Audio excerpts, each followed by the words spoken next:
Hello, Grosse Pointe South baseball families, friends, alums. Dan Griesbaum Junior here with Dan Griesbaum Senior. One more edition of our Hall of Fame second year discussion today, talking about one of the great baseball players of all time for Grosse Pointe South, Carmen Benedetti, who will finally be inducted this year. Was officially entered into the Hall of Fame last season, but was physically unable to make it, so he will be inducted this year finally. Hoping to keep this video to 10 or 15 minutes, but Carmen Benedetti, a lot to talk about. One of the great South players of all time. No doubt, no doubt. I think when I saw him play in the summer before he came to South, I remember watching him over at Kite Monroe, and I thought, well, there's a guy who's going to be a four-year starter. And he was. And what a career he had. I think the only time he hit less than 400 was his freshman year. I think it was upper threes. And then his other 3 years, he hit 494. That was his average for his four-year career. That's obviously number one in our record books. He was number one in home runs, number one in RBIs, number one in doubles.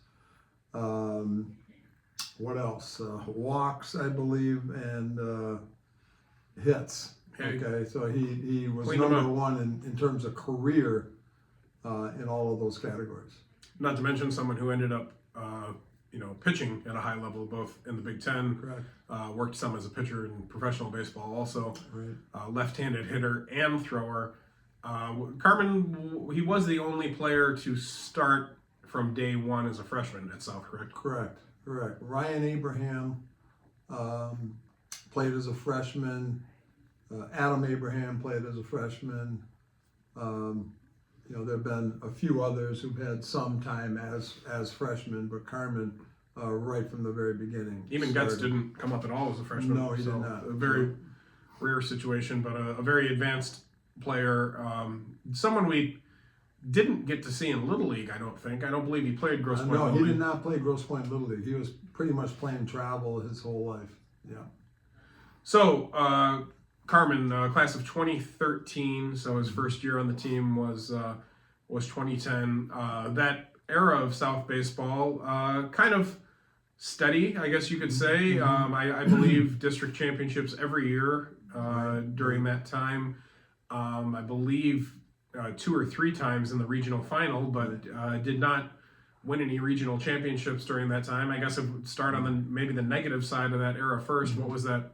It was really kind of strange because if you recall, we had Cam Gibson and Carmen Benedetti, who in 2012 were preseason All-Americans in collegiate baseball.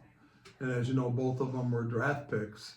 But when they were here, we never reached the Final Four. That was obviously wasn't because of our offense for the most part, but just and we're almost there, but lost in the regional final a couple times. Safe to say that maybe the pitching didn't quite get over the top during that time. Cam didn't pitch at all, so anytime your superstars don't pitch, it means that you need something else. You need someone else to come through. Right. Cam didn't pitch at all. Carmen did pitch a little bit, but never really loved to pitch. Did not like it. Did not like to start, especially. Wanted to come in relief if we did throw him. Again, as we said in one of the other interviews here, we had you and Charlie in '99, Charlie Braun, and we never went to a Final Four. And we had Cam and Carmen in 2012, 11, 12. And in both cases, I think you can say that just none of those quote-unquote superstar high school players really pitched impactfully during that time. Carmen was the best of the four, certainly, but none really pitched consistently, impactfully, especially in the postseason. Right. And, Carmen, because of his career, he was dream team as a sophomore, junior, and senior, and Mr. Baseball his senior year. And then, again, drafted by the Houston Astros. Certainly the best, I guess you could say him and Abraham are maybe the closest gets to some degree also. But as far as sophomore players go, I mean, legitimate superstars by the time they were sophomores. Exactly. Again, Carmen hit, I think, 494 4, I believe it was his sophomore year. I think it was actually over. I thought he was over 500 as a sophomore. Yeah, you know what? You might be right. I think so. I believe what occurred there, and Carmen and I talked about this a little bit, but his sophomore year we were still using what was called the BESR bats. Right. I believe the bat exit speed ratio. Yeah, and that was not the bats of the 90s, but Correct. still a better bat than what we're using now. It had a more exit velo on average than the current BB core bat. Right. And I believe they were both -3 still, but I think we switched from the BESR to the BB core between his sophomore and junior year, and that despite the fact that he got bigger and stronger, still had some adverse effect on the overall offense in the game during that time. Right. But Carmen, the term pure hitter certainly applied to him. Left-handed and could hit anybody. It didn't matter who it was. Obviously, if you're hitting over 500, and not to mention how much he was walked. He was walked a ton, because he also is in the career record books for walks for 88. He had 88 walks in his career. Wow. Now, someone who maybe at the pro level didn't fit neatly into a certain position, what did you contend was his best position? He could play outfield. He played outfield at Michigan. He played first. I think he was somewhat untapped as a pitcher because, again, when he was at Michigan, I know he was throwing 90 miles an hour. So from the left side, which right. I think he didn't love to do it. That's that's always part of it. My personal feeling was that he seemed the most natural in the outfield for whatever reason. Yes. Although he was not a burner, speed wise, not someone that you thought clogged up the bases, but he wasn't a professional, outfielder. He had a great arm, obviously, got a good jump on the ball, good reads on the ball, never made a mistake in the outfield. He certainly wasn't going to hurt you out there. And I think that's where he played as a freshman, I believe, exclusively for us. And then got, more time at first base at different times. When you have an athlete like him, you don't necessarily want to play him at first base because you might want to hold that for somebody else who's maybe a little bit less versatile. But when, again, he did pitch some, and obviously a little bit of a way to save on his arm a little bit. Now, during that era, as far as the postseason goes, 4 straight district victories over Grosse Pointe North. Certainly a big player for us during that time on the mound was Jack Doyle. No doubt. Right-handed pitcher who really controlled both sides of the plate. Didn't throw especially hard, but good overall athlete that was all state in football, and probably the guy that was our ace pitcher ultimately during that time. And the term bulldog on the mound was meant for Jack Doyle. I mean, he was just so tough out there. Great slider, super control, as you said. Didn't throw real hard. I mean, probably was a low 80s guy for the most part, but put the ball where he wanted, and the slider was just his best pitch. Now, something that those late 90s and this time period, 2010 to 2013, had in common was that, those superstar players never went to the Final Four, but in both cases, shortly after that, the teams did and contended. Perhaps, a coincidence, perhaps not. Maybe learned that 2014 and 15 group, maybe they learned a little something from Cam Gibson, Carmen Benedetti, and eventually found a way to put it together in 2014 and 15. Sure, they were certainly a part of the legacy, no doubt. What they did on the field was phenomenal, and other players saw that. Those 14, 15 players saw that when Cam and Carmen were there in 11, 12, 13, no doubt. When could you tell that Carmen wasn't just going to be an all-state high school player, but someone that was legitimately going to be drafted in a professional hitter? Well, I mean, he certainly proved himself right away at Michigan, but even in high school, you could tell because he was intimidated by no one. It didn't matter who was out there, he was going to hit. If he got any kind of decent pitch to hit, of course, because a lot of times he was certainly pitched around. But Carmen, you could tell right away, he was one of those athletes like a Chris Getz, like a Cam Gibson, like an Adam Abraham for the most part. They come around once in a while, and that they're gonna, first of all, excel in college, and then most likely make it to the next level. But also, people need to understand they were just phenomenal players, all four of them in high school, phenomenal. Adam, again, got robbed of his junior and senior year as far as high school is concerned, but played in the summer still. But, you could tell that their talent was just off the charts in terms of, as I said, those players that don't come around very often. But I think in addition to that, we could also speak to the work ethic of those future Right. pro players. I, often think of Cam Gibson just running sprints on his own in an empty field, and how you'd find him doing something like that, or the way that Carmen worked year round on the game of baseball. I don't believe he ever played another sport in high school, did he? I don't think he played He's one of the rare, anything. one of the rare one sport. Very rare, very rare. All of our all-state lists, I think probably 95% of them, if not more than that, played at least 2 sports. And it's tough to concentrate on one sport year round for a high school kid, but he, was certainly one that did that and didn't get sloppy during those No seasons. doubt, no doubt. Now, again, harkening back to those early 2010 teams, other guys that maybe you remember from that time period, how about, Johnny Parker? Yeah, Johnny had a great career as well. Johnny was a great contact hitter, nice fielder, just a excellent all-around player. Yeah, no doubt. Johnny was one of the better ones back then. Now working in Major League Baseball, Right. now with the Washington Nationals, part of the staff there. I think we certainly, when you think of John Parker, a couple things that come to mind.